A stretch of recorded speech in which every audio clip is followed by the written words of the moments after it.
light of infinite. The best fighter is never angry. Lao Tzu. Being unhappy is a vicious cycle. It can lead to worry, anxiety, anger, and depression. And each of these can trigger any of the others. Anger is toxic to your body and soul, often triggering the fight or flight response, which floods the body with stress hormones, adrenaline, and cortisol. This could manifest in all sorts of health, nervous system, and digestive problems. The cure for all this is easier said than done, but it begins with a healthy perspective, with trust and faith that all is for the good and that everything will work out. I went through periods of depression when everything in my life was seemingly good. I wasn't poor or friendless or in dire straits, but in the way I viewed myself, I may as well have been. The Talmud teaches that a person is led down the path that they choose to follow. If you believe that everything is for the good, then reality becomes good for you. But if that person only sees bad, then they are treated accordingly with this lack of emunah, faith, and bad manifests more and more. I broke this cycle for myself when I realized that if everything around me is good, but I can still get myself into such a dark place, then the opposite must be true. I can get myself to the light, no matter what circumstances I find myself in. It was then that I tried to become light. Just as when light from your own flame is shared with another flame, your flame doesn't become smaller, only the other person's flame is now ignited. Since then, I've tried to live my life by what John Mayer so beautifully sings on Gravity, just keep me where the light is. Doing so is rooted in giving of yourself what you may need, loving yourself, believing in yourself, and giving to others, which creates love and community, something every person needs in order to feel alive.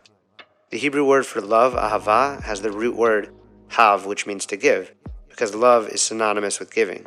Real love is something that you give and create, and where this true love comes to be, it's pure joy where anger has no place.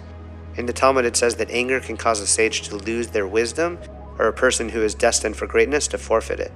The part of this parashah, chukat, that jumped out at me is when Moshe got frustrated and angry with Bnei Israel and ended up hitting the rock instead of speaking to it. As it's written, Moshe and Aaron assembled the congregation in front of the rock, and he said to them, "Listen, you rebels, shall we get water for you out of this rock?" Rashi indicates that Moshe sinned by saying, "Listen, rebels," and faults him for striking instead of speaking to the rock, as Hashem instructed. The sin was that Moshe demonstrated uncertainty about whether Hashem would miraculously extract water from the rock. When someone's emunah, faith, and bitachon, trust, are in a perfect state, inner peace and contentment are present, and anger cannot arise. But when suffix, doubt creeps in, anger lies waiting. Because in this instant, Moshe's faith was not absolutely perfect. He reached angrily to the people and their provocations. As a result, his judgment was flawed, and he hit the rock instead of speaking to it. In Likutei Halachot, Rabbi Natan of Breslov writes that Moshe struck the rock because the Jews were making demands of Moshe. Rabbi Natan explains that demanding is like stealing. Both are attempts to take something that belongs to someone else by force, either physical or emotional force. Moshe learned his lesson and never repeated this mistake. With the golden calf and with the spies, he pleaded and prayed to Hashem to forgive the Israelites using the power of speech for good and not as a demand. Ultimately, all difficulties in human understanding and faithlessness stem from the sin of Adam with the Eitz Hadat, the tree of knowledge of good and evil. The good of the tree represents what is permitted, and the evil represents what's forbidden. Moshe's task was to speak to the rock and to draw forth its water. Torah is synonymous with water. And had he done so, he would have rectified Adam's sin.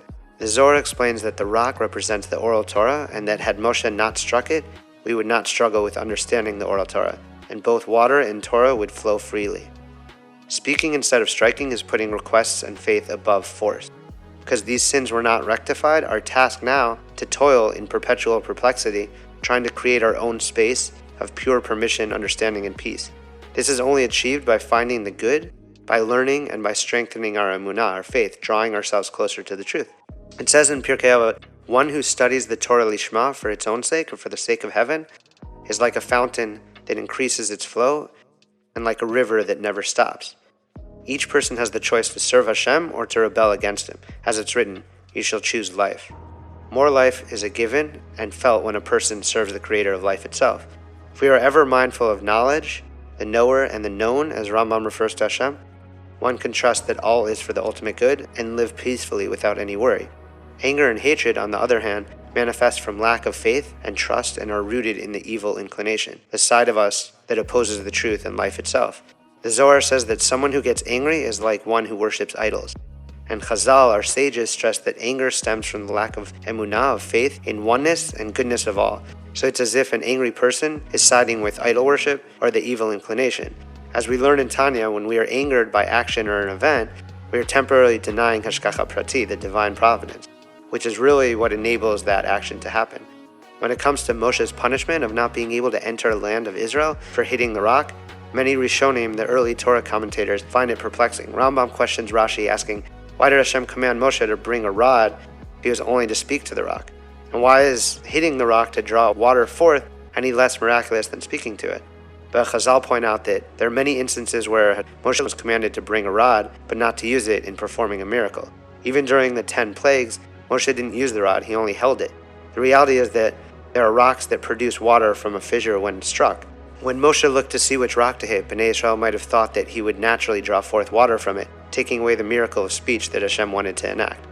The only way to reach the upper levels of holiness is through speech, through tefillah, prayer, the true speech of calling out to God. The blessings you receive correlate to the words that you speak, as we learned a few weeks ago with the power of counting and saying the blessings of Sfirat HaOmer out loud. As Joseph B. Soloveitchik teaches in The Lonely Man of Faith, I will speak that I may find relief, because there is a redemptive quality for an agitated mind in the spoken word, and a tormented soul finds peace in confessing. And so, the power of speech for a true tzaddik is that much greater. The responses from the letters to the Lubavitcher Rebbe are always inspiring and seem to be applicable way beyond the person in question that he's responding to. The particular passage that I'm about to read jumps out as an example of advice that should be implemented as universal practice. Keep the mitzvah found in the Shulchan Aruch, the code of Jewish law, that if you hurt someone's feelings, even out of anger, you must apologize in person and ask for complete forgiveness. It is by nature difficult for a person to apologize. Nevertheless, you should overcome that difficulty and do it. In that way, every time that you're about to get angry, you will remember that afterwards you will have to brace yourself and to ask for forgiveness. That itself will help you weaken your tendency towards anger. If a rock which neither hears nor speaks fulfills the wish of Hashem, how much more so should we? We learn from Hashem that words create worlds. In the beginning, Hashem spoke existence into being. Tefillah, prayer, is our daily method of emulating Hashem, speaking spirituality into reality. Had Moshe used his words instead to say, listen, you rebels, he took the power of words that could be elevated and united, and instead created suffix, doubt, and division. It is a lesson in how important it is to be both slow to anger and slow to speak harsh words, and that is why the punishment was so severe. As Rabbi Eliezer says, do not be an easy person to anger. The Alter Rebbe teaches that when hatred rises in a person's mind towards another, or jealousy or anger or a grudge, one should immediately remove this thought from their mind and should not entertain it. On the contrary, the person should prevail over their emotions, treating this person with kindness and showing an abundance of love. Not only should one not take revenge, but on the contrary, the person should repay the offender with good, as we learn from the Zohar. Last week we read that when the descent of Korach against Moshe broke out, Moshe, knowing the truth and fully capable of setting them straight, chose not to go on the defensive or offensive. It's written, Moshe heard and fell to the ground on his face. Lesson 277 in Likutei Moharan has an incredible teaching about the earth and dirt and what we can learn from it. Rabbi Nachman explains how the earth represents bitul, nullification, and how it gives life and therefore also represents love. He teaches that when a person encounters opposition, they shouldn't take a stand against their enemy saying, what they do to me I will repay in kind.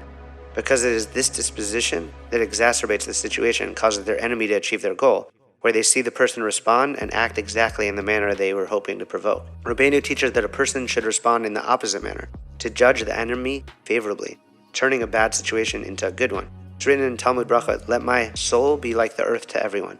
Everyone treads on the earth and destroys it to an extent. Yet the earth remains in its humble state and continues to provide nourishment, food, drink, gold, silver, and precious stones. Rabbeinu teaches that in the case of the enemy that may oppose us or treat us poorly, we need to do for them every good, just like the earth. As Melech Shlomo, King Solomon teaches, if your enemy is hungry, feed him bread. If he is thirsty, give him water to drink. It should be noted that this is speaking in the case of strife and conflict, and not, God forbid, if someone is in grave danger, in which case they need to take a stand, alert authorities, or find a safe space away from their antagonist. In the space of conflict that many of us face from opposition throughout life is a lesson of how we can flip the bad into good. And in such a case, Rabbeinu shares a beautiful analogy where the antagonist is the person's neighbor and he's digging a tunnel under this person's house to get to them. When they're halfway to you, you'd likely default to wanting to treat them in kind and get to them before they get to you. But if you do that, you've just done half of their job for them. If, however, you look at the earth as bitul and nurturing love, that which opposes hate, and go inside pouring the earth on your side of the house, then you overturn the other person's plan, making it that much harder for that antagonist to use anger towards resolution. Rabbeinu teaches that taking a stand against the enemy, working against them, is just like the enemy, making it that much easier for them to reach their goal. Instead, by tapping into this aspect of let my soul be like the earth, we overturn the enemy's plan, and as it's written in Proverbs, he who digs a pit will fall into it. The antagonist falls and remains in their own pit that they dug for themselves because of the earth love poured on top of that hate. Bringing it back to Korach and his rebellion, as it says in the Talmud, his controversy was not lishma, for the sake of heaven, and he was not mevatel, nullified at all. So he and his faction were swallowed up by the earth. We have to remember in the end, it will all be good, as Melech Shlomo writes in Kohelet, God sides with the persecuted. Rav Eliyahu Mizrahi connects this week's parashah to another Torah passage, when Bnei Israel nagged Moshe for meat, and he responded in that instance, shall flocks and herd be slaughtered to suffice them? Rashi questions which of these is more severe, the instance with the meat or this moment with the rock, when Moshe says, listen, you rebels, shall we fetch you water from this rock? Rashi concludes that the second is more severe because Moshe and Aaron were barred from entering the land of Israel because of it. He explains that the punishment wasn't for striking the rock per se, but that Moshe initially spoke to the wrong rock, and it did not pour the water forth, so he and Aaron thought that it might have to be struck for water to come out. Moshe then hit a different rock, which happened to be the rock that would have poured forth enough water for all Bnei Israel and their flock if only he had spoken to it. The Maharal explains that whomever trusts in Hashem will be blessed with a happy disposition, and that is why it says, you did not believe in me to sanctify me.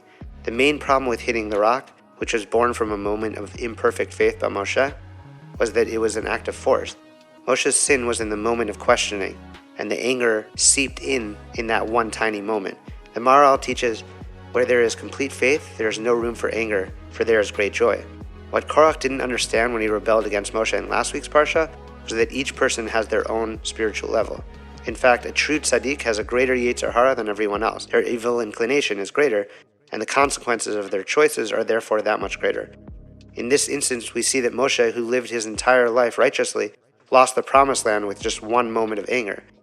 The pressure of keeping Moshe's level of piety in every moment is beyond our capacity to comprehend. But what we can learn is that even just one moment of faithlessness for someone on that level like Moshe could block him from the promised land. How much more important it is for each of us to stay in a space of faith, trust, and joy so that we don't bring negativity into our own lives. Rabbi Nachman's famous teaching, Ein shum yeush ba'olam klal, means there is no such thing as despair in the world at all. It's a hard thing to put faith into, especially when you feel like everything is horrible or hopeless, but you have to hold on to your faith, and when you see the good that comes from the struggle, then you'll know why you had to experience it. Life must be lived, lessons must be learned, and in the end, good often comes from the bad. The Zohar teaches, by the way one handles anger, one can recognize who one is. If a person guards one's soul at a moment of anger and doesn't allow one's soul to be torn from its place, this is a person who is as they should be. This is a complete person. Shalom means peace. Shalem means complete. So we are only complete when we are at peace. And peace only comes for the mindful joy which never has space for anger. As we try to reveal the spiritual light that is so often concealed in this world, in anticipation for the final redemption, I pray we all find as much peace as we can by being slow to anger and quick when it comes to showing love by giving of oneself.